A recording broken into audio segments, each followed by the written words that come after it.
media consultant mwami Tamale Mirundi sebo nkwaniriza njagala kusooka kulisomera katabo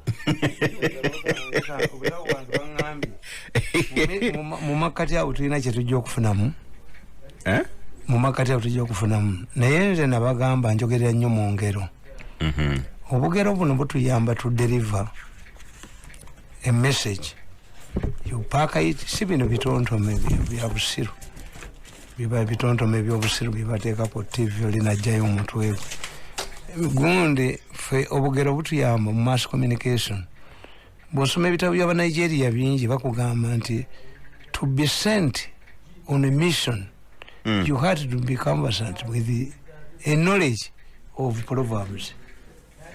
A proverb delivers a message especially to lowly educated people. Naye kibi ekiriwo nti akagera ako bwe batakategeera kakuleetera obuzibu. Ti Yesu ebimu ku byamuleetanga obuzibu yali ayogera mu bantu naye bonga babitwala literally. Ti nsobola okumenya yeekaalu eyo n'engizimbira mu nnaku 3 eyatwala 10,000 emyaka 10,000 okugizimba. Yali ategeeza kufa na kuzuukira. Bano bakitegeera. Aboyogereramu bakitegeera. Waliwo kintu musoke yagenda nayogera naga nti abaagala federo tukole bwe tuti tusooke tufumba omuwumbo bwe tumala okufumba omuwumbo buli mukazi atemereka abaana be ekyo kyennyini Mmengo kyeyagala ekintu musoke yali agamba tusooke tustrengthening Uganda eyawamu kakati thereafter nga tuzimbye strong Uganda we can divide ourselves buli mukazi natwalira abaana sharing of resources tebamutegeera no oyo Erika Luwanga namulaba jonga jeyo omuntu ayagala okubba abaganda bali bamuttira wano yaganti abaganda bakosanga condom naye Erika Luwanga naye message ye yali ntuufu naye akagero ke kulukusa after where condom George sudde was it correct obete naga nti a dead Muganda is a good one ekyo kyalumanya baganda ate kyaluma abaganda kiwaliwo yayogedde kasiri obubi ne babadde akubembooko omuganda omufuye mulungi gwe boogerako ebirungi was obete right or wrong a dead Muganda is a dead one a good Muganda is a dead one. A good Muganda is a dead one. Ye yali ategeeza ki omuganda gwe batendereza ye mufu abaganda bagamba babavumi yate yagamba ki kyenkugambye nti akagera ako omuntu bw'atakategeera ffe twogerera nnyo mu ngero nabagamba nti President Museveni alinga omusajja yatandika essomero lye nga lya mixed essomero netambula bulungi naye bweriweza emyaka nga 15-20 abaana be ne bakula abalenzi abaana banyini essomero n'abaleeta mu ssomero omwo okusoma abalina amasomero tebateeka abaana baabwe mu masomero why nti omwana oyo afuuka ne lule naye nga tulina kyamumukola abalina amasomero abaana baabwe babatwala mu masomero malala and this the element omulangira alifuuka kabaka takulira mu lubiri abeera mu bakopi to understand their gund embeera zaabwe kakati nembaga nti abaana bwe baakula batandika okufunyisa abawala embuto naye nga yena nnyini essomero agamba buli afuna olubuto afulume irrespective of who don't tell me nti my son but three things happened abawala abaali tebannasobezebwako nga bategedde nti lulingi yoono oba muletabani we yakkutta oba yakoze eki yakugoba bugobi girls relocated to other schools. Girls abasigala mu ssomero omwo bagenda mu taekwondo courses ne batandika okukuba batabani bewabi agenda omukwata ng'akuba wabi okukakana ng'abaana be bonna bali impotent babaasizza empeke abazadde b'abaana abaafunyisibwa embuto n'atabajjanja babajja ne bwekya essomero nembaga ye situation President Museveni gy'alimu alimu daidema yes President Museveni mu political science batugamba nti once the family expands a leader cannot hold the power. Obukulembeze bumuva mu ngalo. Naddala mu small country ngeno. Wano bebabbawo ne beekweka omukono atukuba n'atuteeka wali oyo ye yajja kuwasa ssente omukono yajja kuwasa ssente nabwa president nga tafaanana banne. Lwaki yajoga kitegeeza Museveni ali ku mbeera ya kuluzinga bukulembeze. Two, Nebaganti, those people about your backward relocated to other schools. Abantu bonna ekibayambi nti wali opposition. Museveni teyalisigaliza abantu mu government. Baligenzi. Why do you say tewali opposition? Ate lirudde obibamu. Ogenda mweriwo. Kati fa bamanyi ogenda mweriwo. Wawuliddeyo beesi yoba Bobi Wine nga bakondeminga corruption. Bino byonna Museveni byakola bivudde ku bakunzi. Tell me an opposition leader. Yes, was fault. Bobi Wine has been talking about corruption. Jibajja sente. Nobalina ebizigira byabwe. Bakuba ne babibajjako. One of the strongest weapons of a pass of mafia or a state against you is exposure. Nze banina kochi. Kano kafungula nkete namala kumala mwenge. Kasenga baganti atamidde. Baba secretary. Two, I studied. Nimanya najendaga. A setback is good in politics. Tumukunde will never be the same. Era ningera mubogerera ko wan. Kagane mbagamba nti those who do relocate naye amasomero galifa. Nembaga nti abaana abasigala mu ssomero abawala bayigatta ye type yafu. Tuba mukono aduka ntubantu ya pusi naduka ne tubako aklo ne tumubana afuluma. Fe twayigatta ikondo ne tulembera mu ssomero. But Musevene's challenge be bantu bano bakoddomi umukoddomi boyo bakubye n'ekibinja kina bana abala family members be bakubye ne beekweka bo bateeka amakampuni ne beekweka kakati bayo kisomero. What will he do ku bantu abo be bajoze byandala agenda muwachi nga bantu be bamukuba batwali sente za yini ye nyini real number yakimanyi nti bantu be bakuba byandala. Yes omuso konteremu. Yes, ndira mukiri kodinga. Nti Akulo nzize nwana naye. Identified Akulo in 2013. 2013 nenda ba Akulo. Ajidwa Musaidi ategumpe. Museveni is lucky. Why? Overstaying in power. By now, Museveni yalibadde mwekizairu mu kitabo kyawandika n'akugamba nti natunulira tojoko n'obote nga balwanagana. Ani avuddeko okusuula gavumenti nti tunagateeka munga gundi kakyasobola okuliko. Nti nentunulira tojoko ne gundi manya ne gundi nga balwanagana ye Tanzania. Nembabuuza mwaleeta abaisirairi mu kitongole ekigezi General Service Unit ebadde teketta mwewuunya lwaki gavumenti evudde mu ngalo. Museveni kyemuwunyeza. He would sit in exile be yalitegedde nti abamusudde bantu be close relatives, because once the family expands, a leader cannot hold the power. Family will gende Liberia ye gundi musajja Robert yali musajja mulungi kasabana bajja ne bafumbiro ne baleeta abajozi ne baleeta abazzo kunoonya obwa president ne baleeta abachi. Government yagwa. Saddam Hussein wana bajasi bamini bonna babali abamanyi nga batendekebwa Iraq. What happened to Saddam Hussein? Abana bawala bafumbirwa. What about Congo? Mubutu abana babakulu ba dokita baki Kongolo yazalibwa omukazi w'oluvanyuma ye yatigomya ensi. Once the family expands, Malawi you cannot hold the power. Ate Malawi first lady yekikuba ekiwo Mama Kazamira bamuga nti wayi Kamuzu mukadde ngayi Mama Kazamira alowooza nti ajja kufuka Kamuzu omukadde. Ebyo ndana biwandika kodda mu butabo bwange kakati nkulagoona Akulo will go to intwekeza Akulo kumujja eri Akulo tasobola kubeera wano. Akulo tasobola kubeera mu Uganda will run away. Once Akulo has lost the side post, Akulo will run away. Akulo will go into exile.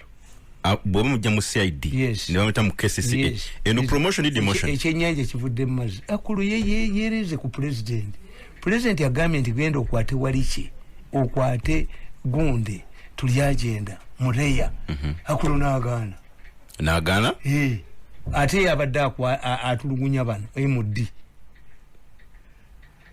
n'agaana. Why? Nti bali the president is fighting his own family. Linda nkateera awo kawulire Linda nkateere bano bamafia mbakuba luno olusembayo. Why? Kakati nabo bafunye rebellion bagamba ffe batukozesa bukozesa ngambwa kakati ate jibiraga ku lutalo lwabwe atawo on communication skills nakweyambisa ndala, otherwise ate will end up undermining the president. Bagamba tabakosa balala they mention their sente zoba zikuwadde anti bagamba nti gundi ogenda bawuli abaga nti Museveni musajja mugezi oyo Mirundi akumibwa nnyo ne tumala tukwata sente Museveni ategeso tukwatya mu kkubo bawulira kapalo kali pale yaliwo luli nakati bawulira ndala ekiro nabalabye nga bali ku zooming nembalaba ku zooming ne kumacha bakedde ku zooming nene gwenna ku vidde simu ne muga nti but you people, why do you think that I'm a bad man? I'm not a bad man. Waliwo musajja bali babiri, musajja mu America ali mu America yangulidde suuti 10 ngwanje yangulidde suuti 10 wakwebaza n'agamba nti fefe in fact waliwo ne pastor Manuel naye yaliwo enaali mu Itololo. Abantu bano bonna bali benaali mu ne badduka wano nga babaana babagobye. That's why they send messages abaweereza sente baziweereza. Abantu bano babadde batudde ku chupa kubanga bawamu kabushenga ne kuru bya bakuzikibwa mu chupa bu ate nkubuli kabushenga naye ayina okudduka lane habu muddukenge ennyanja ekyatezi kati ongamba wano nti mchala kati waliwo omusajja yagula emmotoka zino empya zino ayagala kujimba naye nze ngenda ne mulyanga ayomerera omusajja ojja mutwalira emmotoka akutte omusajja wapi drive my car ojiteeke wazana ng'ogende. Abana bange bajja kulowooza nti ndoze emmotoka zaffe dadi aguze endala kubeera kati ndi mu process yagula mmotoka mpya. Nze kambabuulire nsekerera abantu bano tudde ku kino ekyakola. Why do I line up okufuna passport okufuna driving permit empya? Bali abasajja bakatusebe batuufu. You are idiot. Anti kati muntu alina okuvuga ng'ena license. Yes, oyina permit. Yes. Kakati permit tosobola kuvuga mmotoka olwokuba muli mu arrivalism. Why don't I use public transport instead of spending nights there? Oliaga nti nyine mmotoka yange kubanga oninyise taxi muli mu byenwanirira Mirundi tulwanireko no. Why? Because you cannot drive a vehicle without a driving license. Permit. Ekitegeeza oli omusajja akuyinako mulimu ebintu ebiri technical. Omanyi bana abantu bamanyire ebyekisawo ekiganda. Oyina embuzi sigina lete eddiba ly'embuzi kati omusaayi guyise eddiba liyina omusaayi. That's a thief. Waliwo ebintu ebitalina alternative. Why don't you use public transport until the number is there? Mumulowooza nti emmotoka zange ziri okukola ku Namugwanya. Namugwanya ajja kumala kufuluma. Linda taxi waziyimiriza. Namugwanya ajja kumufulumya kabada teremera mu nju bagikiikamu. Taxi waziyimiriza bakuwagudde. No. Ate zireta sente mmeka emitwale 10 kakati bakolayo mmeka. Kati amafuta gali nnyo ekyo temuyinaawo na kibiina kibagatta. Abatambula babadde. This would be the best time. Eno yali badde best time n'okuzaawo obutoda. Kuba obutoda bano abasajja be baagijjawo. Baagijjawo balwanyise babbe Kampala basuule Museveni. Kakazi Museveni n'abalagira muyite abawutoda be balina experience. Saida Bumba yawandiikira bayaayi. Can you discuss tax operations in this country without involving me? Saida Bumba. Ezange zipakinze. Empologoma bweko gateyenkana mmese. Fwe twavuwaliya CRF eyo. Oganti 10 abantu bagenda ne bagamba mbu corona gundi covid akuyisiza ati abaana ababuuza. Kakati zenyezo okusula enjala nga hamuwali. Nsula enjala nga uhuru wali. Uhuru abuuza bubuuzo wayi. Muchere gwaweddewo nti enkyayina naawe. Kubana nsagala kubere. Kakati ffe twakola dda abantu baweereza sente abantu baweereza ki. Why? Nti abantu bawano basirika dda. Kati akubuuza nti covid akuyisiza ati omugambo. Nti kakati naawe oba olimba ebyo bya nnimba yoki.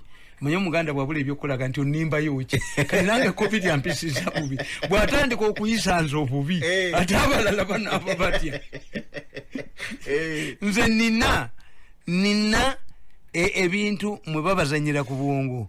Kati ekyo licensing board temulina kimugenda gikola. Nti it must distribute throughout to Uganda. No, it can't distribute throughout to Uganda.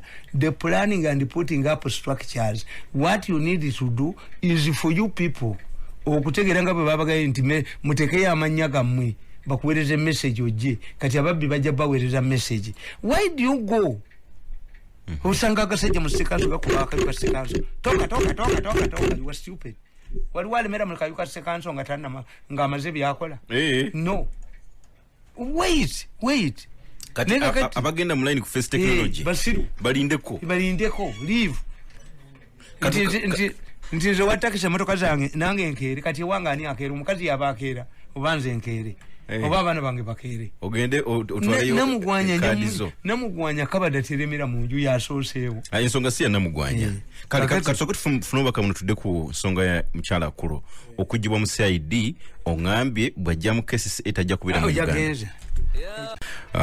ekisanja ne bisanja by'abakulu abakola mu KCCA birabikanga byayimiriziddwa anti era ku nsonga eri connected kweyo twagala okubanga tutandikira omuliba agambye nti sebo president mbu asiba mu library Mirundi gye yakola mbu obutabo bwonna babutumyayo kano simanyi oba akamanyi killing a medical doctor to save a cause ngani asiba mu library mbu president anonya obutabo bwa Mirundi tufudde kakati kano kali dated 15 April 2013 mukalaba nakakafu Mirundi ngena omuliba balimba mbumbu wandikira wano mbuti buliyo soza jakala zange garubindi nazileseyo kaka nakabandikira kuzomeseka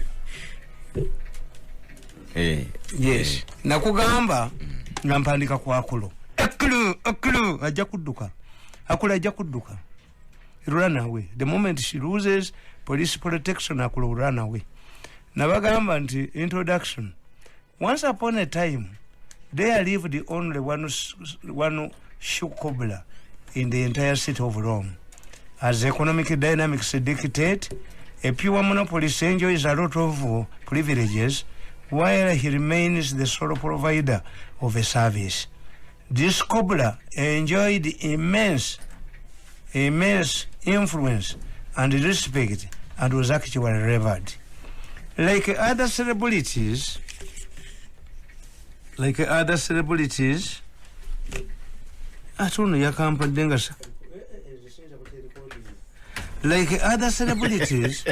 he lacked discipline and often engaged in wrangles, fighting in bars and snatching other men's spouses.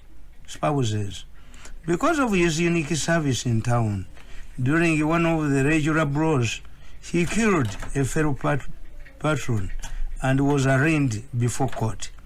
During his absence from the city, those with the need of his services suffered, and nobody took advantage of it, making him even more important. The day he was going to be sentenced, the courtroom was filled to capacity, and others followed proceedings from outside. Before passing the verdict, the judge perused through the evidence, incriminating the cobbler beyond reasonable doubt. It was clear that he was going to lose the case. The judge, however, asked the cobbler to tell the court in mitigation why he would not be penalized in accordance with the laws of Rome. The Roman tradition was that once convicted, he would pay by his own life-death sentence. It was at this juncture that a man inside the courtroom stood up to raise an issue. I quote him, "I have something important to tell you, my lord," he said. The judge allowed him to proceed. I quote him again. "As you know, this is the only cobbler in this city. His demise will mean that we shall lose his services forever. All of us here know that if he dies, we shall suffer." The judge asked him what the court ought to do, given the crystal clear evidence against the cobbler, and in the face of the Roman tradition that had to be maintained. The man stood up again and clarified that although the Roman justice requires the convict to be killed, it did not mean that the killer himself would die. This meant that what was needed was to kill a person to satisfy the spirit of the dead. Therefore, under this arrangement, the cobbler could be saved by killing another person in order to satisfy the spirit of the one the cobbler had killed. The question was raised as to who would be killed instead of the cobbler. The man urged further that since there were many medical doctors in Rome, one should be killed in order to save the city's only cobbler. The suggestion was taken unanimously, and one of the medical doctors in Rome was killed to save the cobbler who had actually committed the murder. The above reminds me of the West Side director Grace Akulo excuses her official duties. In her wisdom, she can leave the culprit to go scot-free and arrest or harass the innocent ones. She kills, in quotation, she kills the innocent medical doctor in order to save the powerful, corrupt officials in the government. She does not premise her judgment on fairness, as the Roman judge abandoned the traditional Roman practices of fairness and natural justice. Let me be clear. Katosi Road saga has attracted a lot of hot debate. However, Akulo deliberately shielded the real wrongdoers. This has been a practice, using a network of shrewd younger men in both government and outside the government. Museveni barwana nabo kati nali nabalabadde. Kati Akulo naye muwalaba amufinyisa lubuto. Kati Museveni atamugoba mu ssomero. Bano keberi eri mu family ye yekola bino. Keberi muli linda abaana boogere. Kyovula manna kikomeza nkikomya wano kati amanya ge boogera manene nga basi ababakozesa. Ntweye pusi yalumiji yajombye mulaba mu video ntweye pusi ngagamba babo batudde waggulu be batukozesa amakampuni gabaki fe tulimbwa nga nenta kwa kusina yanyiga nga bamusosodde munnabwe nabaga nti fe tuli ba slaves namwe mukkirize tuli ba slaves bali be ba masters kakati ona Akulo ongati wali ku killing a medical doctor to save a cobbler. Cobbler omukubi w'engatto omukozi w'engatto ye yatta omuntu Roma nga yeye kaya ali mu kibuga Roma. Kakati omulamuzi bamugamba nti bw'onottono cobbler tuna ani anatukolera engatto n'omulamuzi yaga nti nezange ziyulise kubanga what you don't know omuntu atagendangako mu kibuga Roma ebyabunya omusanvu lwe luguudo lw'obujjo abaganda baluyitanga lwa bujjo luli mu kibuga Roma. Kati Roma bw'oba toyina ngatto amayinja ge baakola gakwokya ekisinziiro bw'eba winter era toyitamu. That's why this cobbler was important. The second point nti era Italy ne Cuba be basinza badokita abangi era olaba baga nti tudde ku badokita abangi tusevinga eki up to today Italy ne Cuba be basinza nabaga nti okumanya aba Italy kana akawuka kafuludde kabakubirwaki sikwa sibagezi prime minister wabwe kazanyirizi muzinyi wa ndongo. Why? Nabaga nti mugende mubuuza abasawo ati si bana bange bebakimbulye basanga nkimanyi nti ekigambo Caesarean omukazi omulongooza kyava mu Julius Caesar. Kyalinga ffe abaganda betugaa nti gundi najja lwambi nti oyo omwana ya maama we yafanga amuzaala babitumanga abaana ne bibeera sogomayizi okusobola lwe twafuna kati ewaffe era akayi kasaba kugaa nti oyo ye Namwanje tugamba nti wango bawe yafa oyo yewa sirimu Namwandu twakikyusa abannamwanje kati omwana wa myaka 16 afuuke Namwandu ye Namwanje fe tuba tuma Namwanje omwami wali ludda nti ali bweru kati gwe obuuza agenda kuba kyeyo bali mmimwanje twakola phrases bana laka yali abakubye byonna era nze amwe survivor. God has kept me. Waffe ku kyalo benenkanya nabe emyaka bonna baafa sirimu. Yes ndikogu era bwe ngende ewaffe ndaba abantu omukazi n'akutunuulya najjukira abaana be n'akaaba tekuyinako kantu kyobola kakati ffe nabagamba nti omunnabuddu nga bamuzadde asooka n'agenda jjajjawe n'amulondera n'amusalya kati kuno guno omulandi ogw'okuba abantu guno tewali akwesittalako n'atagwa kana akasiko kana akasigalawo oluyira ne lukwata ako ne kasigalawo kaba kasigalirawo ki akunako bakajjako eddagala kaba kamutawaananyi tulina tulondalonda nutulya bana mwe abaana ab'amajaani mumweregere kuze mwe abaana ab'amajaani kakati nkugamba nti Akulo bw'atyo bw'akola. No obadde kyatuwa wali kuno nti badokita bangi bajjako Cobbler aliyomu kati Akulo akolanga mu Roma nti president amugambye nti you make sure that Ogundi tuli agenda and Walichi are inside. Abadda amantalira ku MD. Nti nga Kabushenga kakuva changes in area nga ye president alowooze nti beyalagidde babagobye kati yabiguddemu Akula ina kudduka Kabushenga ina kudduka Kulubya ina kudduka. I'm telling you, that's why nakubidde omusajja eggulo nemugamba nti nemulowooza mirundi mubi olowooza ebifaananyi byabwe bya zooming sibirina bo bagenda ogenda ku zooming simanyi kakati baleese obugundi buli bwe buti babuteeka wano ne bakambaza nayogera ng'omukazi oba ng'omusajja kakati ngenda kubakubira awo owulire kakati owulira nabagamba nti Akulo oluguudo lw'ekatosi yali amanyi Kabushenga n'Akulo bali muntu omu Kabushenga n'Akulo bali muntu omu Akulo badde wa saidi nkubuulidde Kabushenga n'Akulo bali omuntu omu oluguudo lw'ekatosi nkubuulira nenkugamba no ku luguudo lw'ekatosi any sensible person nkubuulira nenkugamba wulira Akulo nenkugamba let me be clear.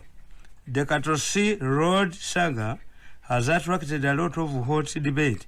However, Akulo deliberately shielded the real wrongdoers. This has been her practice, using a network of shrewd younger men in both inside and outside the government who control the media in Uganda. They direct their focus to the medical doctor leading the murderer Kobla to escape justice. Any sensible person with such evidence on Katosi Road would know that Byandala wouldn't be taking the media attention he has received. The first culprit to face the attention of any balanced or impartial side director would be the managers of Housing Finance Limited. Housing Finance is not a bogus company. It's well known in Uganda. This means that by granting the guarantee, it had confirmed that it was a credible company. Why do we have guarantees? This is derived from court. If a person is going to be granted bail, he must present credible sureties who can guarantee that he will not escape if given bail. Housing Finance was used because it was a reputable company in Uganda, capable of refunding the money. They did not use a suspectable company under the same court rules of bail. If those who stood surety to a person realize that the person could not be trusted, they go back to court and withdraw their responsibilities, and therefore the person loses the bail rights. When did the managers of Housing Finance realize that the company they had guaranteed was bogus? Oluguudo lw'ekatosi baalulanga muyinula ne bajja amakampuni agali fake ana gonna nga gali fake aga ana kakati secretary committee neewa tebasa abataasaba beyawa. The report is here. Ninda kafulumya ani yakola omusango weni andiki kakati Housing Finance ne garantinga nti bwe badduka ffe tusasula. An insurance company guaranteed. Kakati bano ona Akulo abasajja bamala okubba ssente ne badduka. Akulo teyakwata ku Housing Finance. Who guaranteed? If that man have stood surety bwabula nga bwe neeyimira Sebuufu nze ngenda era omulamuzi akubuuza alina amagezi. Do you understand the responsibilities of a surety? Didn't Housing Finance, how could of all companies this fake company yatubba sente z'ekatosi landed on Housing Finance? Housing Financial Bank is a financial institution. Yes. A guarantee of payment. Naye bamala okubba sente Akulo teyakwata Housing Finance. Naye Katonda nyambi nja kutente kati nseka zentemu biri nakalema ne nalweyiso. Kweyiyo ngenda kugisala olwaleero Akulo alla akundazeeko nga office totawana gendayo Akulo yina kudduka. Why did Kagezi die in front of Akulo? Si ya mutta. Did Akulo's escorts fire back? No, si ya mutta. Akulo. akulala akundazeeko ate nze nali mwetegekedde n'akataasa ka acid nti ajja wange okunkwata mbuza sabbiiti gw'omulagidde nti ewange yali tavaayo obusungu nga bungi. Secondly n'obabonyabonyeza abantu bangi byandala yatunda buli kintu kye kyonna nga kano kongera kuba kasajja kano ka New Vision editorial kaligirira mu katogo kasajja gujja kudduka. Secondly, does Grace Akulo tell us that Byandala as the responsible minister was part of the housing deal? Why is it that her colleague Robert Kabushenga in the New Vision does not reveal this evidence in the negative stories about Byandala? The second culprit is the Solicitor General. As stated in the confidential report, he was our representative and expert detecting fraud. He has all of the necessary facilities to detect fraud. Why is he not mentioned in these New Vision articles? Actually, both Grace Akulo and the newspaper articles do not reveal Minister Byandala's direct involvement. Byandala n'atunda buli kakeko na Akulo Kabushenga katimba mbasula mu lubiri ebbanda naye bajja kukwata Kabushenga toyinza kubonyabonya bantu abasajja bali abaana bazadde b'abaana baayokya essomero negamba. Furthermore, one of the managers of UNULA was facilitated with $50,000 to travel to USA to verify the credibility of the company. This man did not travel and did not refund the money, which is an offense.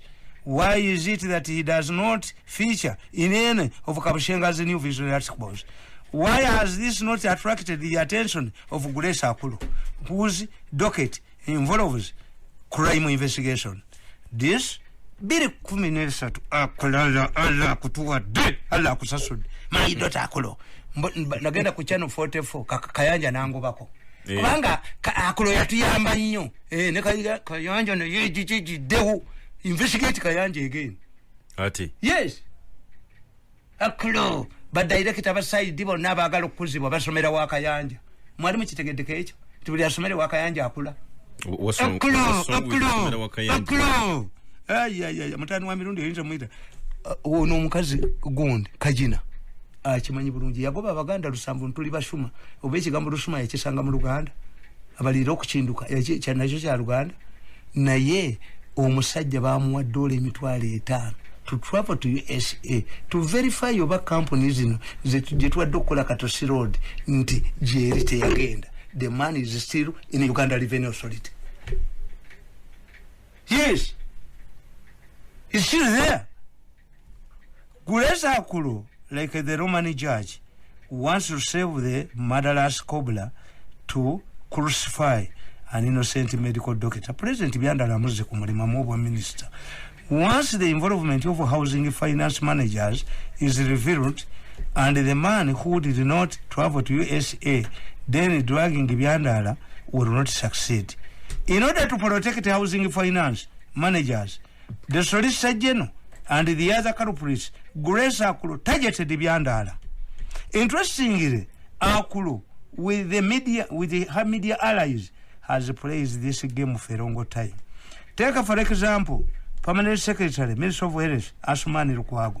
Lukwago's mistake was to refuse to surrender Bitabuse hospital plots to the thieves in the government. In their usual practice, they framed a corruption charge against Lukwago. They claimed that Lukwago wanted to pay a bogus company $500,000. They further alleged that he had authorized that payment, which also claimed by the National Drug Authority, that the money would instead go to Akulo to Lukwago's bogus company instead of the right owners of the National Drug Authority. This was a big mistake on the part of these thieves, including Akulo. You see, an arrogant group overlook reasoning. If Lukwago paid a bogus company instead of a genuine one, how could he explain this? Where the people behind the bogus company through which Lukwago wanted to defraud the government? Why didn't Grace Akulo wait for Lukwago to sanction the payment and arrest the signature to the account who would review Lukwago's involvement? These are salient questions to a sensible side director. Using Kabushenga in a new vision, Akulo tried all efforts to put Lukwago behind the bars. However, the president had already detected earlier intentions. He was monitoring Grace Akulo's activities, and Museveni's trusted intelligence was monitoring Grace Akulo. In 2013, Akulo's moves and meetings with the likes of Robert Kabushenga, Museveni had personally identified Asmani Lukwago. He knew him very well. There was no way Museveni could listen to Grace Akulo's nonsense, and Lukwago bounced back. Yaddayo mu ministry ne yiraba amulwanyisa kuba bali munju Diana yatuulawo omukazi nga era Diana yatuulawo omukazi nga omuyiga kuva era Diana yatuulawo. I knew these people. I went there nabatunuulira obujozi bwabwe mbakubye ku ttaka temuddangamu kujooga muntu ate bali tebamanyi background yange. I'm one of the best trained spies we banzija wano nga n'emyaka nga 16 oba 17 ne bakutwalawo me ompita wakuzanya nenkutule bwenti nkusoka natunuulira omukono mutunuulira bwajoga munalweyiso nalina wano ku Lwomukaaga oyo mugambe embwe yeveewo mpiseewo se nali mwetegekedde mu nyundo mwaso omutwe nazala wansiti I had made my will ngonjogo otya gwe nalaba ngoyambale nga tezo olumu namulaba wano mu mawulire nga mwafu muzibu ojogeze katunanyo issue yange ku nsonga ya mchala ku Ayogedde kwali ku nsonga ya katusi katunanyo abadde tayinza butakwata ingini ya byandala nga yali minister ate agende ku company ya standing surety kankubulize eno gwe tozanya nange nkubulira nenkugamba in deep analysis of the genesis and how to come over the fraud from the start of the procurement process. Kakati tebe eno yakolebwa yindule ejirina naye bagikweka president bakubuulira tebe ene kutegeeza prime mistake or crime ne bakubulira time kwe yakolerwa person is responsible and evidence bamanyi ababulugudo lwekatosi byandala wabwerere naye kasajja kano nankasamulule kamukuba akakasajja kadde eyo information nange kankuba president yajifu ojja kudu mulenzi gwoyina kudduka ng'ennyanja ekyateese tayinza kubeerawo nakulo tayinza kubeerawo kati kankula kakulo ogwokubiri okulo kye yakola nti nakugamba wano nti Akulo and Asongo allies in the media Robert Kabushenga secondary kakati olabe ekintu ekirala nankuga this was done to ensure that the credible companies were avoided. However, the mafia group in the government and the allies in the media executed the deal, and like the Roman judge, they deliberately spared the murderer's cobra medical doctor. The bicycle scam bears all the hallmarks of the Ugandan mafia. Ngoro kutolwe katosi omanye gaali kyebakola Museveni ne zino radio tezijja kujja president kamuvuli radio zeyagambye ogula tebagenda zigula baatisiza sente bazibbe nga babamukola ku gaali kati ye kamba bulire era ajja kumanya ati abantu bafunye toy waliwo ekintu they are not supporters of Museveni oh they are idiots bwebata banga basiru kuba Abaganda bakugamba tote matabi kwotudde is common sense bo balowooza nti gavumenti eno bwegwa Museveni nagwa basigalawo ensi bamanyi ensi yabakyawo they are hated naye amawulire tegababuulirako katega yaŋŋamba ntwavaana tugenda eruweeru naye twali tetumanyi nti obuta Abaganda bamukyawa nnyo naye twasanga bamukyawa nnyo abantu bano tebamanyi nti ensi yabakyawo egulupu etaweza abantu 20 noleeta omwana buli omu aleeta mwana we naye mu ekyo ekyo abantu mwaza tetulina ssente kuleeta abaana baffe mu kampeyini naye tubalinze tubalinda muwunye muggweeyo n'omwana amuleete okuba n'enadduli oleete noono naawe oleete muwalabo noono aleetaani ensi yabaleka muwunye. Don't think that you are the most wealthy people, you are the most intelligent people, your children are highly intelligent. No, ensi yabaleka muwunye. abesemba bulende basika bwe bati nti olusalo likwani tekumuganda wa Museveni na kumwala wa Kotesa. You think people are fools? Obaba abaleka bulesi abasezi balwanira omulambo gwabo abantu babitegera nabaganti eyaleta ekigambo mufaliso yakijjawa nti omunyankole tayogera kigambo mufaliso. If you want to detect the cannibals, throw to the dead body. Osebalizinga bakwatibwa ekitambo n'abatali basezi kastabala bumulambo ekitambo kikwata. Nze nkugamba the Bank of Uganda conduct was spared. Omanya omusajja yabba sente z'obugaali. Nkugamba, what about the bicycle scandal? It is probable that the former local government permanent secretary wanted to get money from this project. Yali mukomera. But how was it that he was the only one who went to prison? The permanent secretary Kashaka fell into Grace Akulo's trap, which Lwaki did not. When you look at the short listed companies by Kashaka, they include those who had nothing to do with the bicycles. 2. If you want to buy bicycles, why don't you go to credible companies like Hero, Lale, or Avon? If you deal with such companies and their agents, they do not operate on corruption. In fact, one of the companies that had been shortlisted to supply bicycles was Fishernet.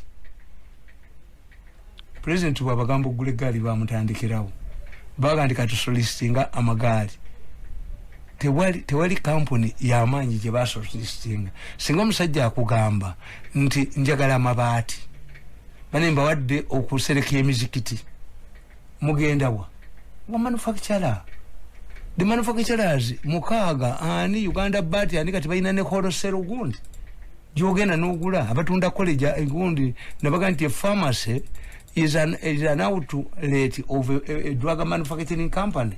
Kati nabano bwe bakola egaali za president bwe yaziragira Kashaka bwe yalanga abana supplying egaali shortlisted company mwalimu ne Fishernet ngegule egaali temwali mu Hero temwali mu Avon temwali mu Lale yali egenda kusubula ngegulaki kasokoti top of there wakati tuli ne mwami Tamale Mirundi abadde atukubira torch mu vunanyizibwa bwa mukyala akulu wadde atambuza emabega kawo nga tunaba kugambibwa kudda mu KCCA oluvannyuma lw'omukulembeze gwanga okuwabula nti yandibadde interviewingibwa okuddamu okufuuka director wa human resource yavuluga egaali za Museveni. Grace Akulo and a strong ally in the media, Robert Kabushenga. Secondly, Bank of Uganda was involved in the same way. Housing finance has been used in the KCCA saga. The Bank of Uganda conduit was spared. He wrote a letter to the Indian Chamber of Commerce, ostensibly to inquire about the suitability of the bicycle supplier. The Indian Chamber of Commerce informed him that the man was not a bicycle supplier, but as a businessman, he could do it. Why did the Bank of Uganda accept to deal with such a person? What was the purpose of the inquiry? Olama abasajja bano babala. Sente z'obugaali bagenda zibba. Kino ekibbi ekiri mu Bank of Uganda. Kyo inquiringa egindi. Eyindi ya golozenti due diligence. Naye bakibuulidde abachemba of commerce ye India. Ti omusajja gwe mwagala okubaguza eggaali si supplier wa gaali. Talina kuna. But as a businessman, abasajja bakubuulidde ekyo kikyaliyo mu Bank of Uganda. Ekyo gye kiri nga kino ekyabba $5 kikyali mu yinula. Akulo. Ebibala byakulo negamu. Nti inquiry ya Bank of Uganda was intended to defend this idiot in case the deal backfired. What was the intention of the inquiry? He just wanted to deceive the unsuspecting Ugandan public that he conducted an effort to verify. If Bank of Uganda wanted to prove the credibility of the bicycle supplier and the Indian Chamber of Commerce tells you that the money does not manufacture or deal in bicycles, why do you go ahead to release the money? Any sensible person in the Bank of Uganda would smell a rat. he would look for somebody who is linked to bicycle manufacturing. If you want to get a reliable supply of milk, do you go to a rabbit farmer? Because they are all of course farmers. This was intended to cover their footmarks, the receivers. Therefore, if the Bank of Uganda official was looking for fairness, he would not have allowed a KCCA to take that deal. The only intention was to prove in the future that there were attempts to verify. We do this in journalism. In order to avoid to be charged with the publishing false news, which has been outlawed, we used to conclude our articles by saying that efforts to verify the story were futile. The law required that if a journalist made the efforts to verify a story which comes out to be false, she would escape punishment if there were efforts to verify it. This is what the Bank of Uganda idiot thief wanted. However, what Grace Akulo failed to do was to convince the public why the Bank of Uganda man who had taken time to find out details about the supplier in India paid the Indian man through a local account without authorization from the Indian man. Lwaki omuyindi tebamusasulira waabwe? Lwaki sente zagenda musambike ne bazibayo? Akulo teyakwata kuwa bank. No, Akulo as usual. Ye ata dokita nalekawo kobula. Akulo. Does Akulo give us evidence that the Indian man contacted the Bank of Uganda that payment be paid through a local agent? Even if it was there, how could somebody be paid without assurance that the bicycles had been delivered to Uganda? Brave Grace Akulo. Nachiwandika mu 2017. Brave Grace Akulo. Kati ababa kati baduseda. Ne baba esimbye konto ya pusi yaga timujja tusibira bwerere. Ne bawali kibaga nti twatula n'omuvubuka gwe bagobye mu Revenue Authority na yagambye no. Ekisera kitu sokubatula nabo baatidde okwatula bandi ababakozesa abananyini makampuni nabo baatidde bagenze mu meeting imbalaba bo bali wagulu mu chemba wagulu bantu bali ntuyepusinaga na wano batujogerawo ntuyepusi yali dobuka na wano batujogerawo Mirundi yabala badanti bajoze ntuyepusika tampita gentleman. That gentleman is highly intelligent. You made a mistake and you are paying for it. You underestimated this man. Mwali njise buli magoti yonna singa mayumba agamuteka ina nankoko etakula. You kill me. Every maggot fights the enemy. Atawo mwabala nnyo singa temuyina singa mayumba g'abanene abamuti muli mwana. Nkugamba waliwo yasudde naye abantu balaliwo babamba Tamale so waliwo yasudde akaveera kabye wange nenga kakati ono ndizo kuvuza nyuma yona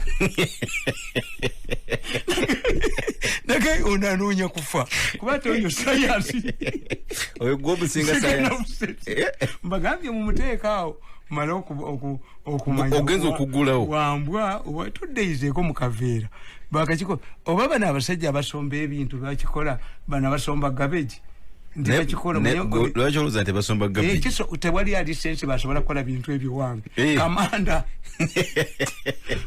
kamanda wedogoti zikamanda wabi nkugamba what is this chief in the Bank of Uganda did not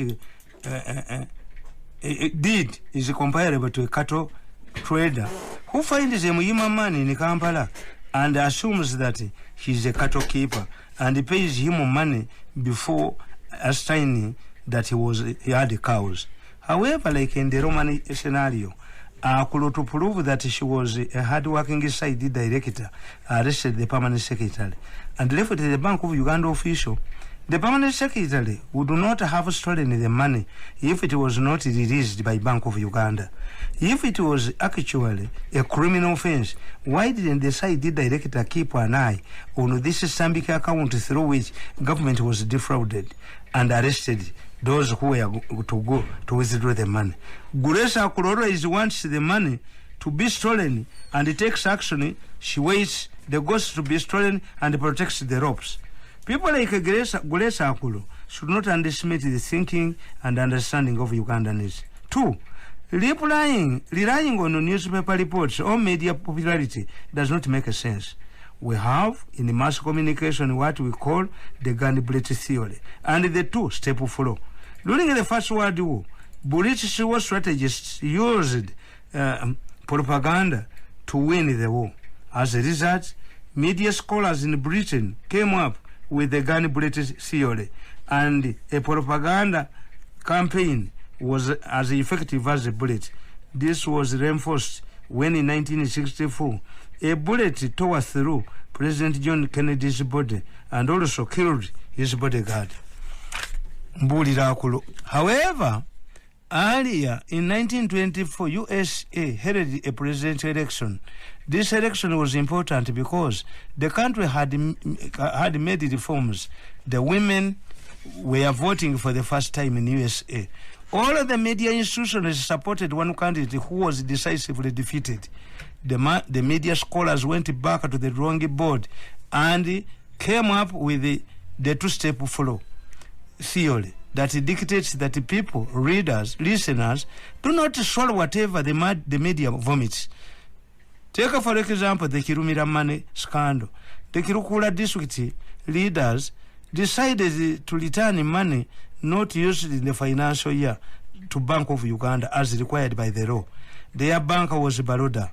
The money was removed from Mumbalala branch of Baroda to Kampala branch, which was expected to limit it to the Bank of Uganda. According to media reports, as the money was on its way to Bank of Uganda, the Baroda Kampala manager got a letter from a Mufere, a mafia, to divert the money to Kirumira's account as opposed to earlier Kirukula instruction to take the money to Bank of Uganda. The Baroda bank manager obliged and diverted the money to Kirumira's account, unlike people like Grace Akulo, who believe that Kirumira was the culprit, not the Baroda bank manager. People like Mirundi, the son of Mirundi, who have been following Akulo's practices and conduct. We can raise the following questions. 2013, nature Kirumira Akulo ya Chidibaga, yakwata mulala. Abasajja b'ekirugula president gyazaalibwa nga kankuze bubikano kajjudde tukakebere mulabe mujjeko ebimu bino ebintu abaliddawo bali bisoma ne guno mutwe eki nakitegeera nti wano okiraba nti Kirumira abasajja b'ekirugula president gye bamuzaala ab'ekirugula bava ku kyokuyisa ssente bagamba nti ssente zikubye emputtu. Once you fail to use the money, all of the money, you return it to Bank of Uganda. Kakati ab'ekirugula baali babbi ne badira banka ne bawandika ebbaluwa ssente ziddayo mu Bank of Uganda. Ssente zigenda mu banka egindi zigenda mu banka embalala Baroda. Bwe zituuka e Kampala, manager wa Baroda n'afuna ebbaluwa gyaga nti ya Mufere ng'emuga nti ebbaluwa ziteeke ku Kirumira's account. Omusajja Kirumira ne bajja ne bamugamba sebo Kirumira is a district omanyi nti ffe tuli basajja badinka naye tulina ssente zaffe zetwagala okuyisa ku akawunti yo tukuwako $5,000,000 nga Kirumira takkiriza businessman bwe baamala okujjako ezaabwe Akulo yakwata Kirumira ne mubuuza wano Akulo wano if the money was on its way to Bank of Uganda and the reason for this had been clearly disclosed, how could the manager Baroda Bank Kampala branch divert it? If a sensible manager at the level of Baroda manager received two conflicting instructions, what would he do? He obviously would have consulted the leaders of Kiruhura district to find out whether they had changed their earlier instructions. Even if they had done so, this would have been a matter of contention.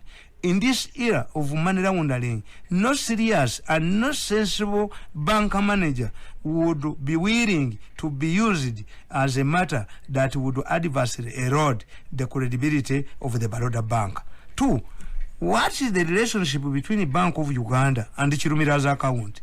This is a bank and Kirumira is an individual. This would also cause concern from any sensible bank manager if the Kirukura people had decided to return the money to Bank of Uganda. They had cleared all their suppliers, including Chirumira, if Chirumira was a supplier, if he had supplied or offered services to Chirukura district. More importantly, why did the Baroda manager allow a controversial payment to go through without questioning it? We do not have any information to the effect that those who withdrew the money from Chirumira's account were put to Tasiki until the money was withdrawn. This applied in the bicycle scandal, where Akulo also raised her ugly head. The Stambiki Bank officials allowed the money to be withdrawn from the account in the bicycle scandal and aid the government. However, in Lwakwa's case, the money had not been paid to the alleged bogus company. This is because they knew that taking such a funds was risky and they would easily be exposed. What they did was to stop the payment to make Asumani Lwaki safe and force him out. Asumani alidde nkoko omukazi oyo Akulo kabushenga kulubya tebayinza kubeera wano. Temwategera lwaki byandala yasingolinga mu mwana wa New Vision gwe yakuba ekikondo.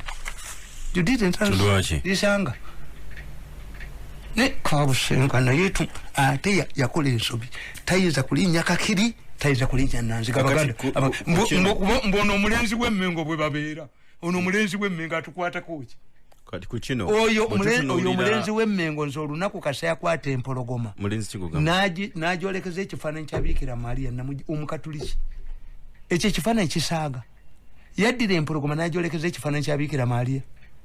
Empologoma eyo ku mulembe guno yali badde rotatinga nga n'abantu baga nti bwetunulaawo ziba ssaawa 6 bwetunulaawo ne bavage naye ejolekeza Bikira Maria mulenzi gwe kankukubireko mu ngalo kati akaddiye yenna alinga ebyente ebikama. Oyinza okubanga olowooza nti okujja Grace Akulo eri mu CID okuleetebwa eno demotion nga bamulesa ate cleaning KCCA.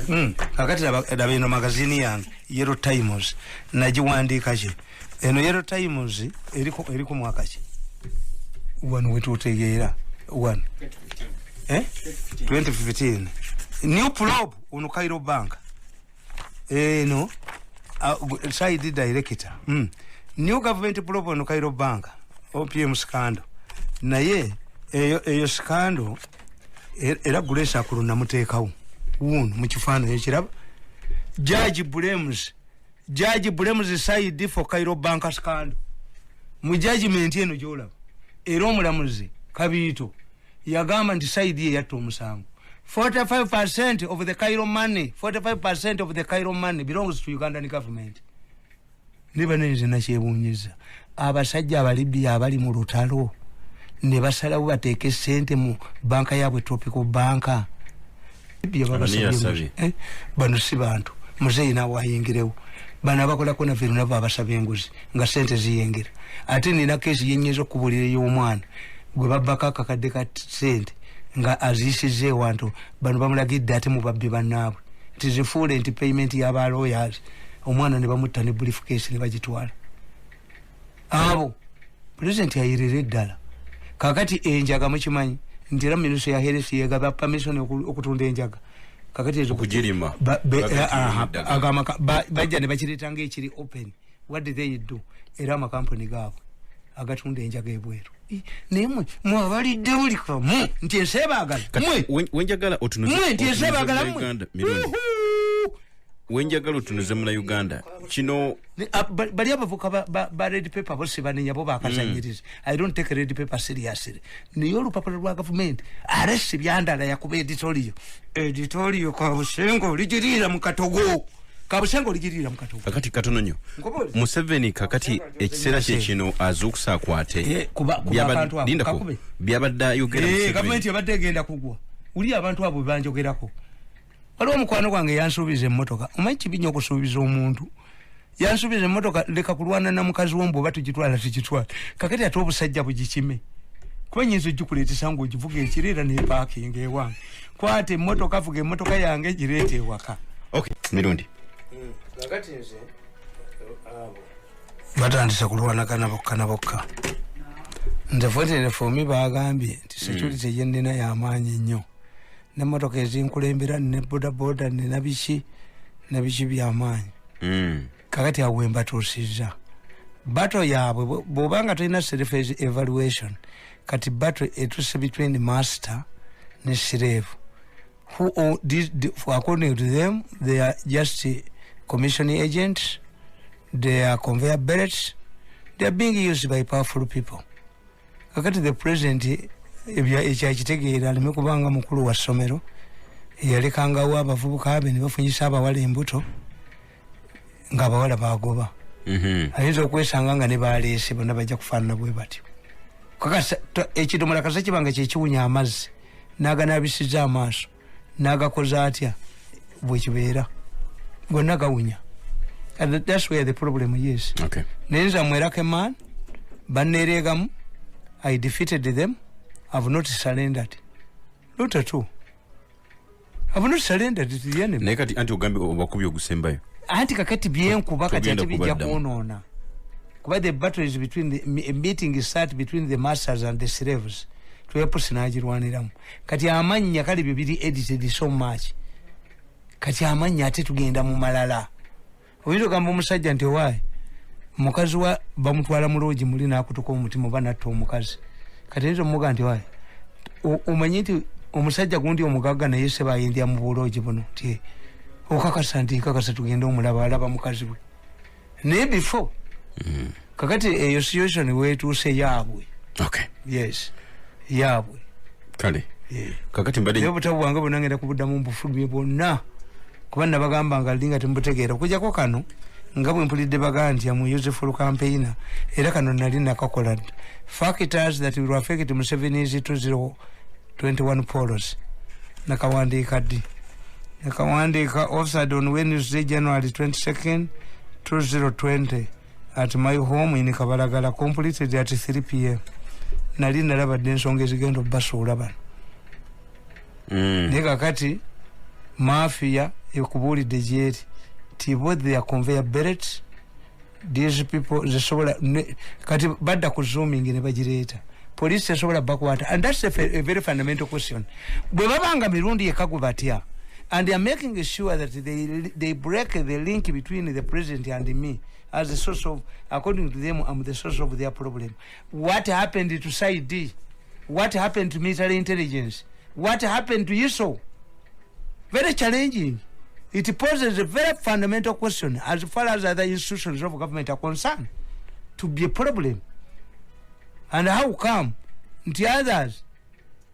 Era omusajja oli yamugambye munne yamugambye nti Mirundi oyo si mubi ne Mirundi ayina kalakita nti ajjukira mangu kye wamukoze kibeera fresh nga kye wamukoze eggulu kwa buli omu yeebuuza nti 7 years ng'omusajja atulemeddeko you killed my political career nga kakati kulowooza omukazi okudda ewabba mu bufumbo alina okumanya nti empisa ezamugoba bayazikyusa bwabanga bawe yali violent lwa mwenge ng'akyagunywa why do you go back in old age kakati nti amanyi bino nsobola okudda mu gavumenti nti ompa omulimu gwonna kuba nkimanyi owulidde bwe bapanga ukiwulidde kakati kyetulina okukolakola amakampuni kyetulina okukola abavubuka abaffe bano betutrainize tubasindike wafende muhoze kubanga izekere tupule an active role mu campaign bo batraining dda ne banasindikayo akugambye ti revenue yotagifiiriddwa KCCA tukyabbamu polisi tukyabbamu polisi saako eyo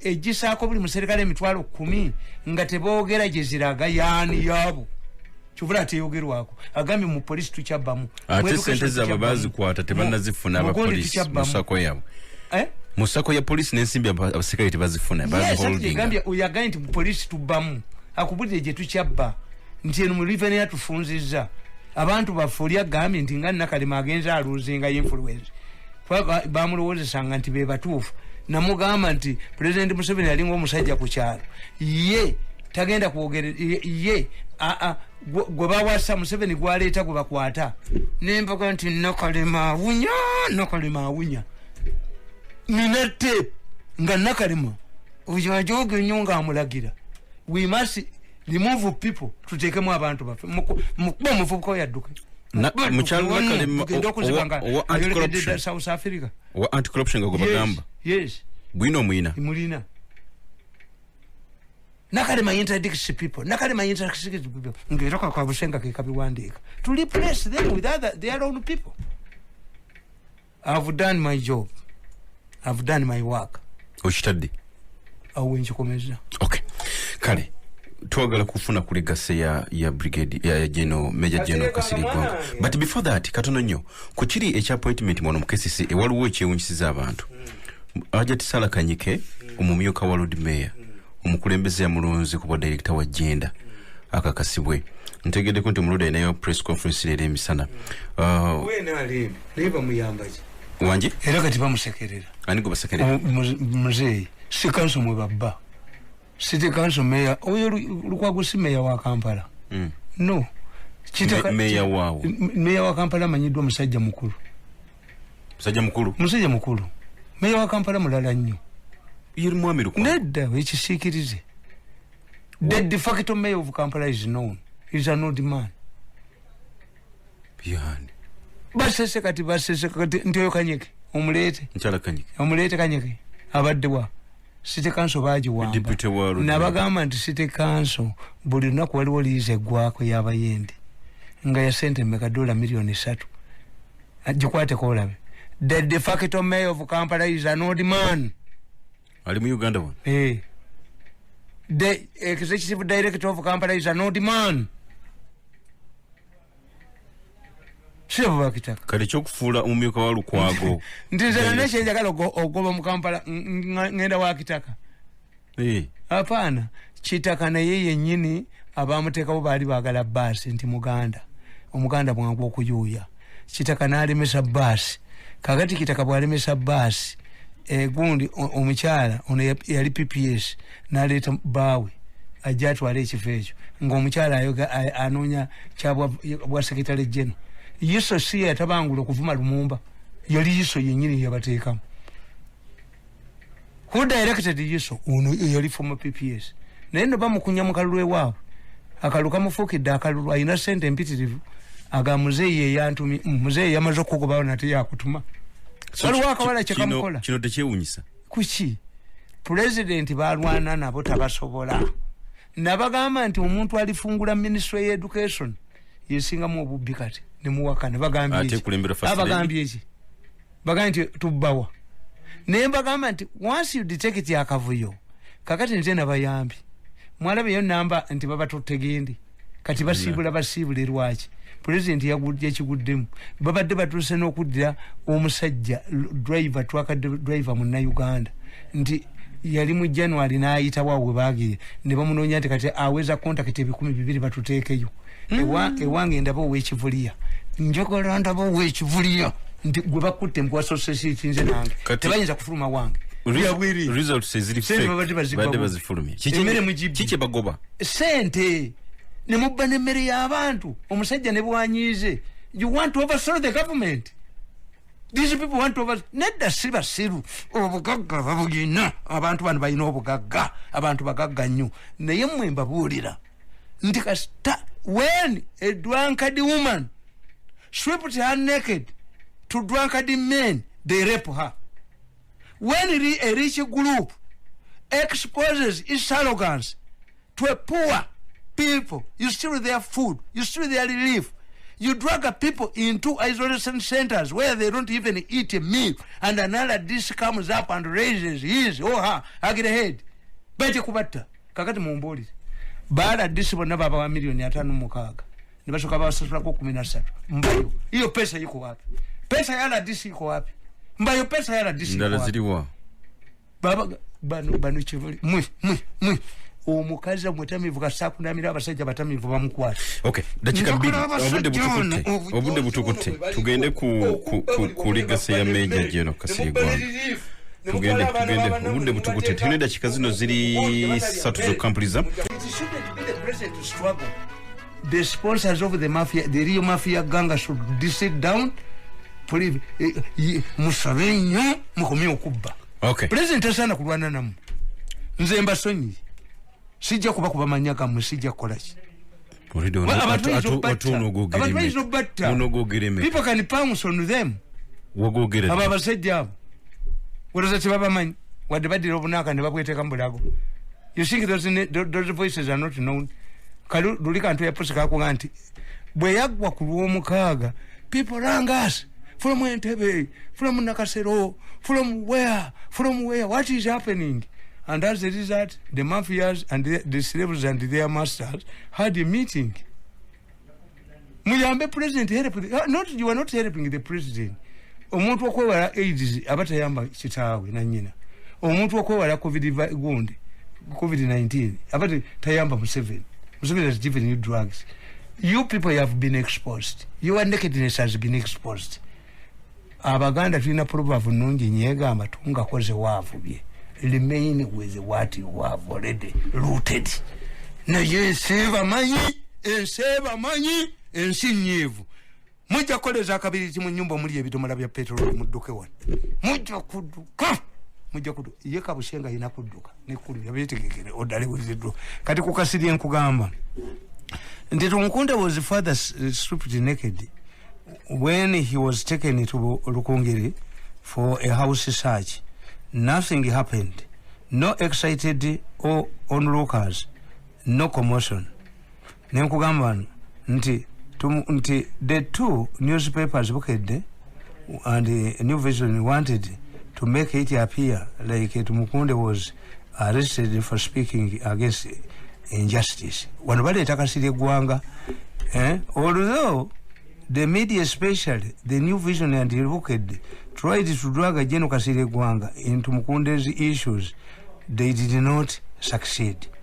Kasirye Gwanga was not targeted by government. In fact, the media should have a glimpse of Kasirye's history and the comments. In 1986, Kasirye Gwanga was a key witness against members of Kirumutu, a group that was composed of prominent Baganda DP leaders who were serving in the Museveni's government. What the New Vision forgets is that those ministers included Everest Nyanzi, who was the Minister of Commerce, Dr. Charwazi, a gynecologist at Lubaga Hospital, and Dr. Andrew Kaira. This group had contacted Kasirye Gwanga to execute a sinister plan which he revealed to his boss, leading to their arrest and imprisonment on charges of treason. Gwanga has been a victim before. Some of his properties were grabbed. Where was Tumukunde? In a recent incident, Gwanga had to touch a tractor which had been brought to plow his land. Where was Tumukunda as all this was happening? What about the recent cases Gwanga had when he shot lorries that were felling timber from the forest and Kusasira's vehicle? Did Tumukunde come out to defend him? Where was Tumukunde when Kasirye Gwanga, his house in Makindi, was at the verge of being grabbed? Did the New Vision expect Kasirye Gwanga to risk his neck over Tumukunde? So, Kasirye Zimbabwe Mumanyi. Nenga we are not very close in the Sibera close in Abamaji. Many problems is out. Sibera close in Abamaji. Oyinza okubeera n'omuntu nende bwengende wa minister tutafire mukwano gwange nnyo situula mu ntebe. Mutani wa Mirundi okimyeje amoye naye tayina bino bya lugambo. Nti nkimye kino sijja kukisobola. Owulidde mutani wa Mirundi sijja otafire tayina time eyo. Kubanga mwe kye mutamanyi nti oyogera kwono noga nabadde wagundi gweyogera kati ono tamwagala. Olaba omusajja yakuyisa okuwa ssente takuwadde lugambo kulwaki oyogera kye wayise. Kakati bana abatunzi b'ebinyeebwa mulowooza bati bagenda mu ttooyi kweyamba. Kakati oyinza omugamba nti owaayi okuva bwetisa ekibbo kino wakagenda mu ttooyi emirundi emeka akubuulira. Ate ayagala kukulozaako. So therefore kakati Kasirye Gwanga nze kye mwogerako kimu kyokka. Like other families ezabali ebweru. Kasirye ndowooza ye abatalina mukazi wano baba baddamu yena. Oli omukyala ali ebweru agenda kwefuula wa kitalo. A good example. Zimula mugwanya omukazi yadduka. N'awasa omukazi omuteeya mulabira mu bulwadde.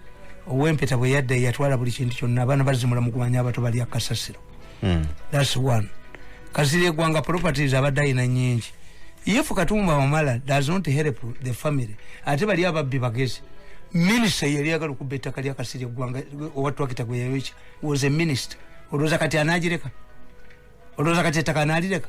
Chovula bantika na mawuli gawandika ngambu yayokeza twakitaba musibe. Yazeyeti. Hitaka minister yaliagala diba. And he's still a powerful minister. Kakati Kasayija alimu finance. Omuli custodian board. Million years ebirizi alese Kasayija kukasiri abadde. Minister Kasayija tagala farm yeri again. Uchimanyi kati bazize bya custodian board. Custodian board nzene pompita sigenda yo. Nange niki zibizibe byennafuna mbibiti. Naye bitunda na bitunda ddane pompita sigenda yo. President Museveni yakola ruling. If these people, anybody who comes back to Uganda, whether he has what, and claims a building, hand it over to him or her. When the owner comes back, they will settle it out in the courts of law. Kati mutubulire. Akachikoka parliament yaka akabulize byani. Ani muyindi share medogena mu court. Nze byange na bitunda. Kasuni body yali bigaba ngogende wa mali wano. Nokebera mu file no jayo. Obadonga mbukasi kwanga. Katika siri gwanga Matia Kasayija nga obukadde obubiri yalese bwaje mujja kumulabira mu farm eri kati Matia Kasayija abala cha farm ate Katumba Wamala mwanchi bagenda mukola nze natulide Katumba Wamala bwenti ne mulaba nga yasigaddewo nga gundi kati bagenda kuyita mu bantu bagenda yagala kubba bintu bya mugenzi abaana badwago babuze president yayita abaana badwago yababba yababbira mu state yababba abaana badwago yababbira mu state